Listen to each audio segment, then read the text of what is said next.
오늘부터 이제 우리가 중보자에 대해서 좀 공부를 좀 하게 됩니다. 우리가 지난 시간까지 언약에 대해서 이렇게 살폈습니다.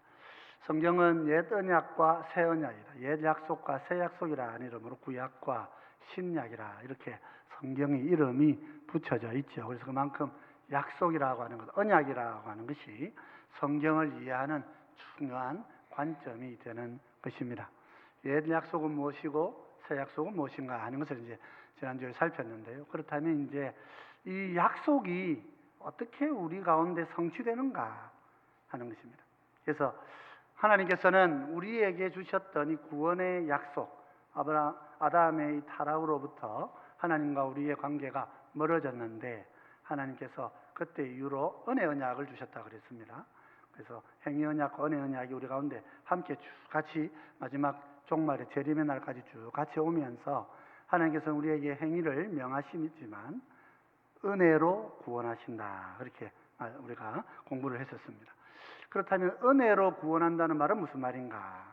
그것은 언약의 중보자가 오셔서 우리를 하나님의 백성으로 변화시켜 주신다 하는 그런 의미라는 것입니다. 그래서 언약은 중보자를 통하여 성취가 됩니다. 그렇다면 이 중보자는 누구시고 어떤 일을 하시는 분이신지 우리가 알아야 되는 거죠. 또 그래서 또 중보자에 대한 가르침들이 제 8장에서 이어집니다. 아마 우리 신앙고백서 중에서 가장 많은 양을 차지하는 부분이기도 합니다. 뭐 다른 양도 있습니다만은 중보자 그리스도에 대하여서 믿음 파트에서 아주 강하게 여러 가지를 설명을 하고 있습니다. 그래서 우리도 차근차근 중보자에 대해서 공부하는 그런 시간을 가지도록 하겠습니다.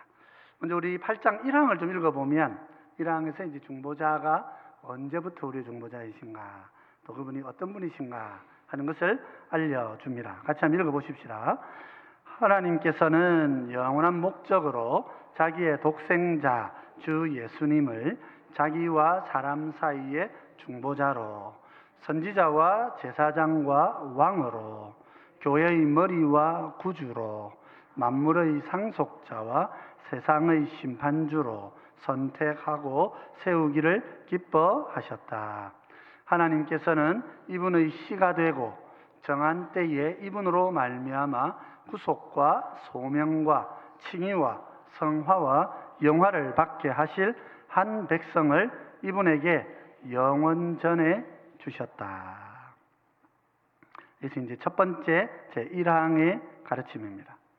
그래서 우선 우리가 기억해야 될 것은 은혜의 언약을 하나님은 성취시키십니다.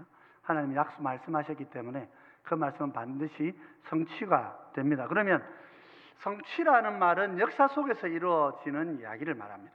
섭리적인 측면을 말하는 것이라고 하지만 이 섭리는 그러면 어디에서부터 출발하느냐 하면 영원에서 시작한다 하는 거예요. 그래서 하나님께서는 영원에서 은혜의 언약을 작정하시고 역사 속에서 성취하실 것이라고 그렇게 계획을 두고 계셨다 하는 것이 이제 우리 신앙 고백서의 고백이죠. 그러면 이 영원한 전에 택하셔서 우리를 구원하시기로 하신 이 은혜의 언약을 어떻게 성취하시느냐 하면 하나님의 독생자이신 주 예수님을 중보자로 보내신다 하는 것입니다. 여기서 보면 중보자가 오시는데 예수님을 중보자로 보내주신다 이렇게 말씀하고 있습니다. 그죠? 그래서 우리가 중보자가 우리 가운데 오시는데 그분이 예수님이시다. 예수님은 누구시냐 하니까 앞에 설명을 이렇게 했어요.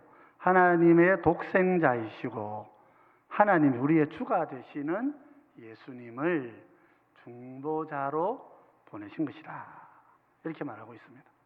영원에서 이루어진 하나님의 작정이라 그렇게 말할 수 있는 거죠. 그래서 우리가 시간을 초월한 것이다 이렇게 볼 수 있습니다. 그래서 시간 이전에 하나님께서는 이렇게 중보자를 택하시고 우리에게 영원한 구원의 은혜를 주시기로 하셨다. 그렇게 우리가 고백하고 있는 것입니다. 그러면 중보자는 어떤 사역을 하느냐, 이제 누구시냐 하는 건 앞에서 밝혔습니다. 하나님의 독생자이신 주 예수님이 중보자이시라. 그러면 중보자는 어떤 사역을 합니까? 그럴 때에 중보자는 그리스도의 사역을 합니다. 이렇게 고백을 해야 되는 거예요. 그리스도는 예수님의 이름이 아닙니다. 예수님의 이름은 예수라는 이름이 있습니다. 그러면 예수님은 누구신가 할 때 예수님은 구원자 예수시라 이렇게 고백을 해야 되고, 그리스도의 직무를 수행하시는 분이시다. 그리스도라고 하는 것은 직무를 말하는 것입니다. 물론 예수님이 그리스도시기 때문에 우리가 중보자로 오셔서 그리스도가 되셨기 때문에 우리가 이제 예수님을, 그리스도는 하면 예수님 이렇게 되는 거죠. 그런 거긴 하지만 그리스도는 직무를 말하는 것입니다. 선지자, 제사장, 왕의 직무를 통칭하여서 메시아라고 그렇게 이야기하고, 헬라어로 그리스도, 한국말로 기름 부음 받은 자 이렇게 말하고 있다 하는 것입니다.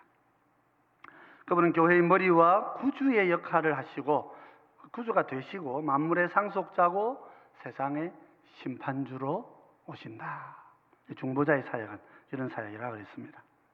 그 중보자를 통하여서 우리가 구속을 얻고 소명을 얻고, 소명은 부르심이죠. 부르심을 얻고 칭의를 얻고 성화를 얻고 영화를 얻어서 하나님의 백성이 되게 하신다.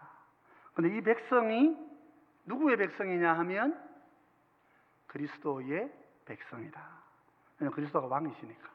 그리스도는 왕국 안에 자기 백성을 두시고 계시는데, 이 백성이 바로 구속과 소명과 칭의와 성화와 영화를 얻은 택한 하나님의 자녀들이라. 그래서 중보자는 그리스도의 직분을 수행하셔서 교회의 머리가 되시고, 또 만유의 구주가 되시고, 만물의 상속자가 되시고, 마지막 날에 심판주가 되시는 분이십니다. 그러므로서 그분은 자기 백성을 자기 안에 두고 계신 그런 왕이 되신다.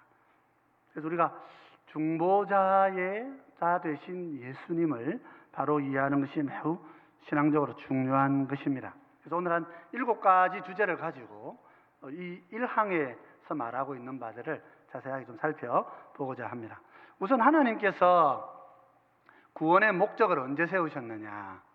아담과 하와가 타락하고 난 다음에 하나님이 이 구원의 목적을 세우셨느냐? 그렇지 않습니다. 구원을 세우신 것은 영원에서부터 시작됩니다. 그래서 우리가 좀 이해하기는 좀 어려운 부분이기도 합니다.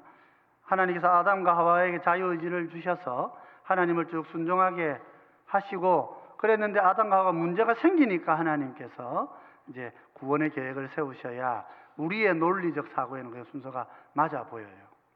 근데 그렇지 않다는 거죠. 하나님의 구원의 작정은 영원 전에 있는 것이다. 그래서 우선은 이사야 42장 1절을 보면 메시아가 누구신가 하는 것을 이렇게 설명합니다. 내가 붙드는 나의 종, 내 마음에 기뻐하는 자, 곧 내가 택한 사람을 보라. 내가 나의 영을 그에게 주었음, 즉 그가 이방의 정의를 베풀리라 그랬습니다. 하나님께서 세우시는 하나님의 중보자가 있다는 것입니다. 물론 이 본문 안에서 이사야 42장 안에서는 이 사람이 인간 고레스 왕이 될 수 있습니다. 페르시아 왕. 앞에 문맥을 보면 고레스 왕이 될 수 있습니다. 혹은 또 이사야로 보시는 분들도 없잖아 있습니다만은, 이것은 나의 영을 그에게 준다 했을 때 이 표현들은 물론 성령님을 우리 고레스 안에 부어주셔서 성령께서 이스라엘을 구원하게 하는 그런 큰 역할을 맡길 것이라 하는 그런 의미도 포함됩니다만은, 그리스도 안에 성령이 함께 하신다 하는 측면에서 하나님의 영이, 아버지와 아들과 성령이 함께 하시는 하나님의 중보자가 계신데, 이 중보자가 베드로전서 1장 19절 20절에 이렇게 말씀하고 있는 거예요. 오직 흠없고 점없는 어린 양 같은 그리스도의 보배로운 피로 된 것이니라. 그렇게 말씀하면서 그는 창세 전부터 미리 알린 바 되시니나 이 말세에 너희를 위하여 나타내신 바 되었으니, 그렇게 말하고 있는 거예요. 창세 전부터 주님은 이미 예수 그리스도로 계시면서, 주님은 그리스도로 계시면서 이미 창세 전부터 알려지신 분이신데, 우리에게 나타나신 것은 종말 시대에 주님이 초림을 통하여서 그 모습을 나타내신 내신 것이다. 이렇게 말씀하고 있는 거예요. 그래서 하나님의 구원의 작정, 중보자를 통하여서 우리를 구원하실 것이라 하는 이 작정은 영원 전부터 가지신 하나님의 계획입니다. 하나님의 뜻입니다. 우리는 시간 순서를 따라서 생각해야 되기 때문에 이게 좀 혼란스러울 수 있습니다만은 하나님께는 시간이 없어요. 하나님은 시간에 저촉을 받지 않으셔요. 우리의 논리 순서는 항상 전과 후, 앞, 뒤, 선후 관계를 따지는 것입니다만 하나님께는 그런 개념을 적용할 수가 없는 것입니다. 그래서 우리가 이런 부분에서 하나님의 영원하신 분이시라고 하는 사실을 잘 기억을 하고 그냥 우리 논리대로 아담이 타락했으니까 하나님이 구원의 계획을 세우신 거지 이렇게 쉽게 성경을 그렇게 우리 사고로 이해해서는 안 된다는 것을 기억을 하셔야 됩니다. 구원의 작정은 영원의 목적을 갖고 영원에서 정하신 것이라 하는 것입니다. 그때 하나님은 자기의 독생자이신 예수님을 중보자로 세우셨다. 그렇게 말합니다. 우리가 잘 알고 있는 요한복음 3장 16절은 하나님이 세상을 이처럼 사랑하사 독생자를 주셨으니 이는 그를 믿는 자마다 멸망하지 않고 영생을 얻게 하려 하심이라. 이 말씀의 의미는 하나님이 세상을 사랑하셔서 창세전에 하나님과 우리 사이의 중보자로서 독생자를 세우셨다. 이렇게 읽어야 된다는 것입니다. 이 말씀은. 그래서 이 말씀은 예수님이 초림하시고 난 다음에 오신 이야기를 하는 게 아니고 창세전에 하나님께서 이미 세상을 지으시기 전부터 이 땅을 사랑하셔서 우리를 구원하실 중보자로 독생자를 주셨다. 예수님께서 창세전에 작정되어 주신 분이시다. 그를 믿는 자는 멸망치 않고 영원한 생명을 얻게 하려 하신 것이다. 예, 주님께서 그렇게 말씀하신 것이라 하는 거예요. 디모데후서 전서 2장 5절은 중보자가 바로 한 분이신데 그분이 바로 예수님이시다 이렇게 얘기합니다. 하나님은 한 분이시요 또 하나님과 사람 사이의 중보자도 한 분이시니 곧 사람이신 그리스도 예수라 그렇게 말하고 있는 거죠. 예수님 그분이 한 분 중보자이신 거죠. 하나님께서 다른 길을 내시지 않았습니다. 그러면 세상에 있는 종교가 다양한데요. 어디로 가도 착하게 살면 구원받지 않습니까? 라고 할 때에 그것이 그렇지 않다는 것입니다. 성경적인 관점에서 보면 하나님이 하나님을 예배하라고 하신 그 규정을, 그 규례를 사람들이 어기고 하나님이 아닌 다른 것을 신으로 섬기는 그런 길로 간 것이라 그렇게 볼 수밖에 없죠. 그래서 우리는 중보자 한 분, 예수 그리스도 한 분이 우리를 구원하신다 하는 것을 기억해야 합니다. 중보자는 그렇다면 이제 중보자가 창세전에 우리를 위한 우리를 위해 주신 하나님 자신의 독생자라면 이제 중보자가 어떤 일을 하시는가? 중보자는 메시아의 직무를 수행하신다 하는 것입니다. 그래서 그리스도는 메시아이고요. 여기 이제 이 세 가지 뜻이 같은 말입니다. 그리스도, 메시아, 기름 부음 받은 자. 그래서 선지자, 왕, 제사장, 왕의 직무를 수행하는 자를 말한다 하는 것입니다. 그래서 그리스도라는 말은 이제 크라오라고 하는 헬라어에서 나온 말입니다. 헬라어는 크라오가 이제 기름을 바른다, 크라우마이, 기름을 이렇게 뿌린다 혹은 바른다 이런 뜻으로 사용을 합니다. 그 말의 명사가 그리스도 이렇게 된 것입니다. 이것은 이제 기독이라고도 우리 한자는 번역합니다. 이것은 이제 그리스도를 한자어로 번역을 한 것이 이제 기독입니다. 잘 아셔야 됩니다. 그래서 우리가 기독교 그렇게 말할 때 기독교는 그리스도교 그런 뜻입니다. 그런 뜻이고, 그 다음에 이것이 이제 이스라엘 히브리 말로 하면 메시아 이렇게 되는 거죠. 마시아 이렇게 됩니다. 메시아는 한국말로 하면 기름 부음을 받았다 그런 뜻이죠. 그래서 이것은 한국의 언어로 이해할 수 있는, 문화로 이해하시는 게 아니라 그랬습니다. 전에도 한번 농담삼아 말씀드린 적이 있습니다. 한국 사람은 기름 언제 제일 많이 쓴다고요? 한국 분들은 우리 기름을 제일 많이 쓰는 데가 언제입니까? 지짐할 때 제일 많이 쓰는 거예요. 지짐 붙이실 때 제일 많이 쓰잖아요. 그러니까 이제 우리가 기름 부었다 이러면 우리는 그 무슨 말인지 잘 이해가 안 되는 게 당연한 거예요. 우리 문화에서는 기름을 이렇게 뭐 그렇게 쓰지 않아요. 근데 히브리 문화에서, 물론 이제 헬라 문화도 그렇게 쓰지 않고요. 이제 히브리 문화에서, 유대 문화에서 기름 언제 하느냐 하면 직분자를 세울 때 머리에 기름을 붓는단 말입니다. 그때 좋은 기름을 부어서 이 사람에게 하나님의 영이 임했다고 하는 것을 나타내는 표시란 말이에요. 시작은 이스라엘에서 시작하는 거니까 메시아에서 시작하는 것입니다. 그 메시아의 그 뜻이 우리말로는 기름을 붓는다, 그런 뜻이 되는 것이고, 헬라 말로는 크라오라는 말로 발음을 한다는 것입니다. 그래서 그리스도, 메시아, 기름 부음을 받은 자인 다 같은 말이란 말이에요. 그래서 하나님께서 이것은 특별히 직분을 세우실 때, 선지자, 제사장, 왕의 직분을 세우실 때 합니다. 오늘 우리 교회에서도 우리 목사와 집사님과도 장로님은 다 어떻게 합니까? 안수를 통해서 세웁니다. 안수를 왜 안수를 통해서 세우느냐? 이 직분이 선지자, 제사장, 왕과 일치하는 직분은 아니지만 유사하고, 이 직분은 기름을 부어서 세웠던 직분이란 말이에요. 그렇기 때문에 오늘 우리는 안수 속에 성령의 기름 부음이 있다고 믿고, 그래서 이 직분을 받으시는 분들에게 안수를 통해서 직분을 위임을 하고 있는 것입니다. 그렇게 잘 아셔야 되는 거예요. 그래서 메시아라, 그런 뜻입니다. 그래서 우리가 예수 그리스도, 제가 이제 요 설명을 좀 드리려고 하는데요. 예수님의 이름을 제가 새가족반에서 종종 얘기합니다.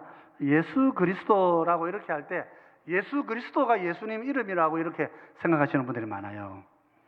중보자의 이름이 예수 그리스도다, 이렇게 생각하시는 분들이 많습니다. 근데 그렇지가 않다는 걸 꼭 기억하셔야 됩니다. 이건 공부를 좀 해서, 보통은 예수 그리스도 이렇게 하면 틀린 건 아니지만, 그러나 예수 그리스도라는 말을 잘 구분해야 돼요. 그 예수라는 말이 이름이고 그리스도가 성이다, 이렇게 생각하는 분도 있어요. 그리스도시, 미스터 그리스도, 이렇게 생각하는 분들이 많다는 것입니다.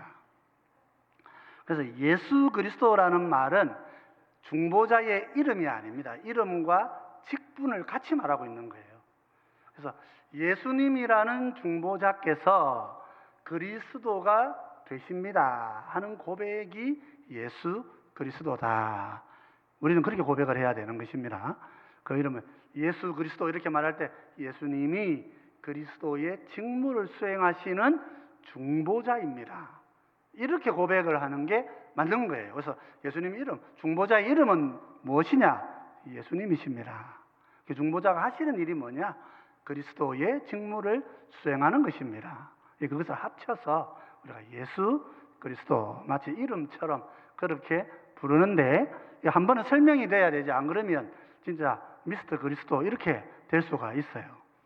요즘 신학자들 중에 그렇게 말하는 사람도 있어요. 그러니까 우리가 오해하지 않도록 조심하셔야 됩니다. 그래서 우리가 사도신경을 보면 나는 그의 유일하신 아들 우리 주 예수 그리스도를 믿습니다, 이렇게 우리가 읽습니다. 그래 읽으셔도 됩니다.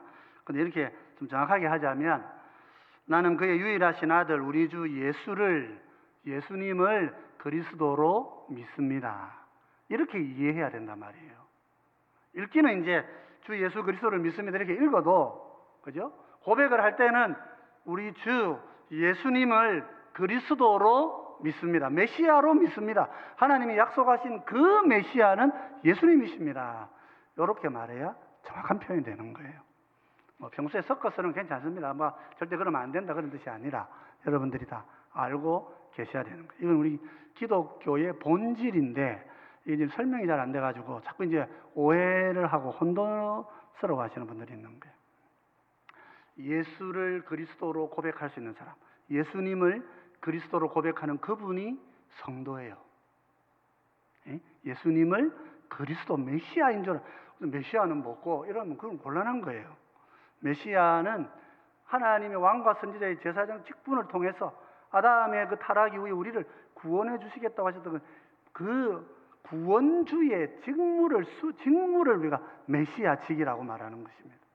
그것이 구약 성경에서는 왕과 선지자와 제사장으로 나타나고 있기 때문에 우리가 그분 예수님이 이 직무를 수행하시는 그리스도시다, 그렇게 고백하는 그것이 신앙 고백이라 말이죠. 그래서 예수님은 그리스도시라는 고백을 예수 그리스도로 그렇게 사용하셔야 한다는 것입니다.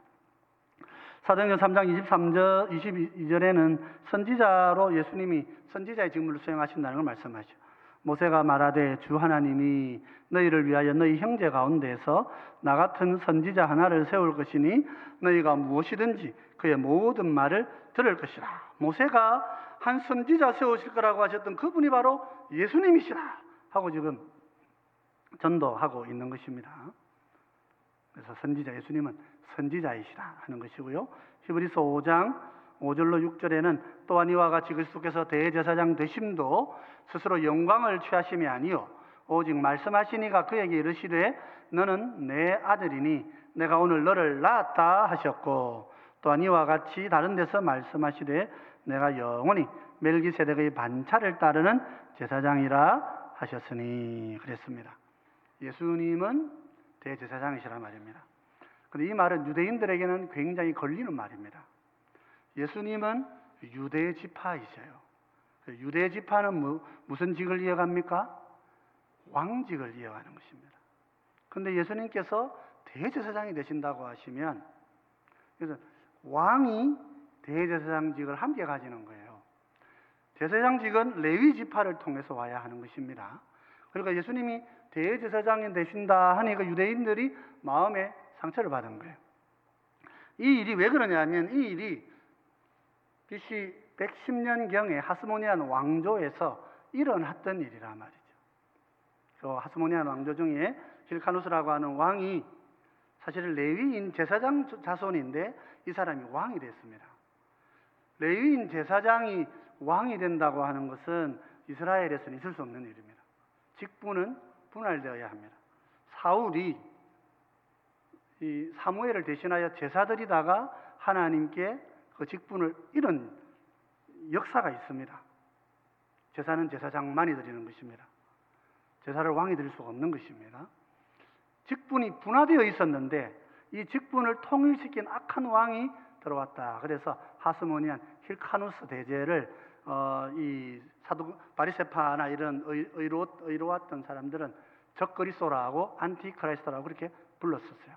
안티메시아다 그렇게 불렀던 것입니다. 그런 역사가 있는데 지금 왕이 돼가지고, 그러고 나서 이 사람이 나중에는 대제사장직까지도 힐카누스가 함께 가지게 됩니다.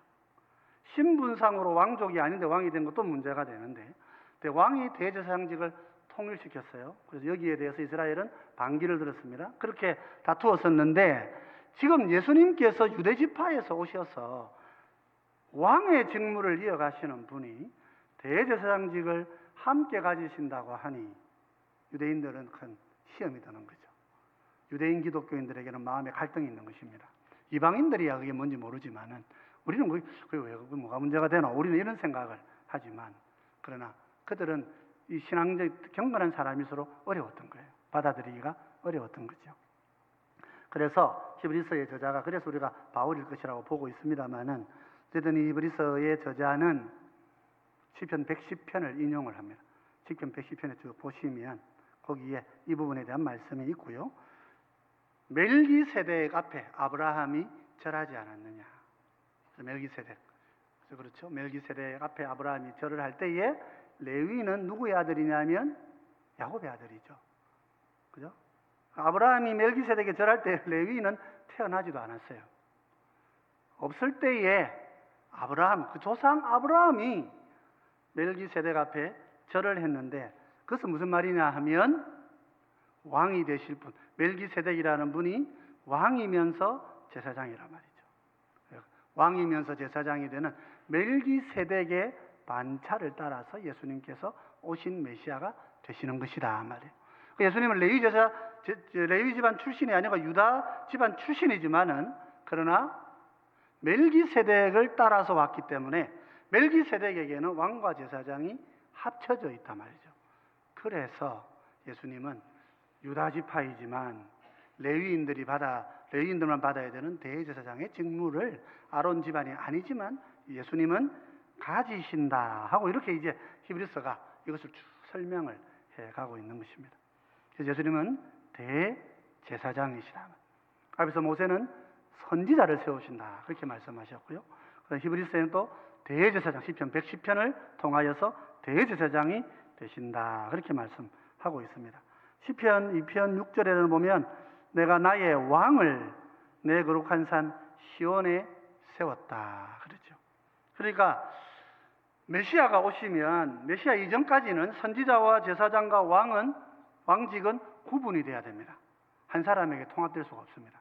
그래서 그걸 통합시키려고 했던 힐카누스를 적그리스도라 그렇게 불렀습니다. 예수님이 참 메시아가 오시면 어떻게 되냐면 그분 안에서는 선지자와 대제사장과 왕의 직분이 통일되는 것입니다. 예수님께서 우리의 왕이 되시고 예수님께서 우리의 제사장이 되시고 예수님께서 우리의 선지자가 되셔서 그리스도의 직무를 수행하시는 거예요. 그러니까 우리를 구원하시는데 온전하시고 대제사장이 되시니까 우리를 온전히 구원하시고 또 우리에게 하나님의 말씀을 들려주시고 선지자 역할을 하시는 거죠. 동시에 우리의 삶을 보호하고 지켜주시는 왕이 되신다 하는 것입니다. 그래서 인간에게는 이 직무가 통일되지 않습니다만은 그리스도 예수님에게는 중보자에게는 이 세 직무가 통일되어서 한 분으로 그렇게 나타나신다. 그래서 선지자와 제사장과 왕적 직무를 통일하신 예수님께서 우리의 참 중보자로 그리스도의 직무를 동시에 수행하심으로써 우리의 중보자가 되신다 하는 것이 우리의 신앙 고백이란 말이죠. 이 중보자는 교회와 세상에 대해서 어떻게 되느냐? 첫째, 교회에 대해서는 머리이시고 우리의 구주가 되신다 그랬습니다. 이는 남편이 아내의 머리됨이 그리스도께서 교회의 머리됨과 같음이니 그가 바로 몸의 구주시니라. 에베소서 5장 23절은 부부의 관계를 통하여서 예수님이 어떤 분이시냐? 남편을 통해 상징하는 게 남편이 남자가 여자보다 위에 있다 이런 식의 개념을 우리 인간은 발전시켜 온 거예요. 그런데 이제 성경은 그렇지 않고 그것이 머리 대신 그리스도를 나타내는 것이다 말이죠. 그래서 그리스도의 사랑을 가정에 아버지들은 보여줘야 되는 것입니다. 노동을 통해서 자기를 희생하고 사랑하는 아내와 자녀를 먹이고 입히면서 그렇게 사는 삶을 통해서 그리스도의 사랑을 드러내야 되는 거예요. 그 아내는 그런 남편을 보면서 그리스도를 향해 존중하고 존경하듯이 그렇게 존경의 마음을 표하도록 하는 거예요. 그게 그리스도를 나타내기 위해 부부가 존재하는 것이다. 가정은 그런 뜻이다. 에베소서는 그렇게 우리에게 가르쳐주고 있는 것입니다. 그래서 예수님께서 우리 교회, 자기 백성의 머리가 되시고 우리의 구주가 되시기도 하신다. 왕이 되실 뿐만 아니라 구세주가 되시는 분이시다 말이죠. 만물에 대해서는 어떻습니까? 히브리서 1장 2절 이렇게 얘기하죠. 이 모든 날 마지막 날에는 아들을 통하여 우리에게 말씀하셨으니 이 아들을 만유의 상속자로 세우시고 또 그로 말미암아 모든 세계를 지으셨느니라. 예수님은 창조주가 되시고 동시에 그 모든 지으신 것을 상속받으시는 상속주가 되신다. 여러분, 세상의 모든 것이 다 주님의 것입니다. 순종하지 않는 모든 생명도 다 하나님의 것이다 말이죠. 주님께서 이렇게 하시고 저렇게 하시고 통치하신다 하는 것입니다. 그래서 예수님은 교회의 머리가 되시고 온 우주 전체 지구의 모든 존재들의 상속자가 되신다. 또한 마지막 세상의 심판주로도 오신다 그랬습니다. 이는 정하신 사람으로 하여금 천하를 공의로 심판한 날을 작정하시고 이에 그를 죽은 자 가운데서 다시 살리신 것으로 모든 사람에게 믿을 만한 증거를 주셨음이니라 하니라. 사도행 17장 31절의 말씀이죠. 주님은 심판날에 심판주로 오신다는 거예요. 주님의 부활은 뭘 말합니까? 살릴 자를 살릴 것이라고 하는 그 약속의 표지다 말이죠. 중보자는 그러면 믿지 않는 자 주님하고 상관없나요? 아닙니다. 모두가 다 주님의 피조물 드리고 주님께서 심판의 대상으로 삼으실 것이라 그런 뜻입니다. 그리고 이제 6항에서는 6번째 이야기는 이런 이야기입니다. 하나님께서는 영원 전에 예수님께 한 백성을 실어주셨다 하는 것입니다. 그래서 우리 요한복음 17장을 읽어보면 예수님께서 하시는 중보 대제사장의 기도죠. 그 기도 속에 이런 말씀을 하십니다. 아버지께서 아들에게 주신 모든 사람에게 영생을 주게 하시려고 만민을 다스리는 권세를 아들에게 주셨음이로소이다. 아버지께서 아들에게 주신 사람이 있습니다. 아버지께서 아들에게 주신 백성이 있다 그 말이에요. 그 6절은 17장 6절 이렇게 얘기합니다. 세상 중에서 내게 주신 사람들에게, 여러분 주님께서는 하나님이 자기에게 주신 백성, 아버지가 자기에게 주신 그 백성들에 대해서 지금 말씀하고 계신 거지요. 내가 아버지의 이름을 나타내었나이다.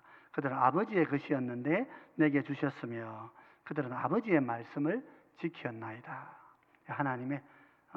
하나님이 지으신 택하신 하나님의 백성들을 예수님께 주신다 말이에요. 9절 이렇게 하면 내가 그들을 위하여 비옵나니 내가 비옵는 것은 세상을 위함이 아니요 내게 주신 자들을 위함이니이다. 그들은 아버지의 것이로소이다. 예수님께서 아버지께서 자기에게 주신 자가 있다. 그죠? 이스라엘 백성, 구약의 이스라엘 백성, 또 신약의 열방, 또 지금 이 시대에도 또 여전히 있는 유대인들 중에 하나님의 백성이 있는 거예요. 그 백성은 예수 그리스도의 백성이란 말이에요. 우리는 물론 대한민국이라고 하는 세상 나라 안에서는 지금 윤석열 대통령으로 세워서 그렇게 나라를 이렇게 보고 있습니다만은 영의 세계 안에서 우리의 왕은 예수님이시란 말이에요. 우리가 항상 그것을 잊지 않아야 됩니다. 그럼 세상 정치 형태가 좌편향이냐 우편향이냐 그런 건 여러분 세상에서 여러분의 지혜로 판단하시더라도 분명한 거 하나는 우리의 영의 왕은 예수 그리스도 한 분뿐이시다. 그것을 잊지 않아야 되는 거예요. 그것을 우리가 마음에 잘 붙들어야 돼요. 예수님께서 내게 주신 백성을 위해 기도하신다 그러셨어요. 모두를 위해 기도하신다 이렇게 하지 않으시고, 그래서 하나님은 주님께 백성을 주시고 예수님과 상관없는 백성은 구원을 이룰 수가 없는 것입니다. 그 예수 없는 구원은 존재하지 않는 것입니다. 예수 없는 종교도 가능하고 예수 없는 다른 삶도 가능합니다만은 예수 없는 구원은 불가능한 것입니다. 그걸 꼭 기억을 하셔야 되는 거예요. 그래서 이제 이 백성들을 하나님이 어떻게 예수님 안에 어떻게 이 백성들을 세우시느냐? 오직 예수님의 그리스도의 중보사역. 예수님이 그리스도가 되셔서 하나님과 우리 사이에 중보하시는 그 사역을 통해서 우리가 구속을 받고 부르심을 받고 의인으로 칭함을 받고 성화가 되고 죽은 하늘에서 영화를 누릴 수 있는 것이다 말이죠. 자, 그래서 디모데전서 2장 6절에 이렇게 얘기합니다. 그가 모든 사람을 위하여 자기를 대속물로 주셨으니 기약이 이르러 주신 증거니라. 택한 백성들을 위해 주신 대속물이시죠.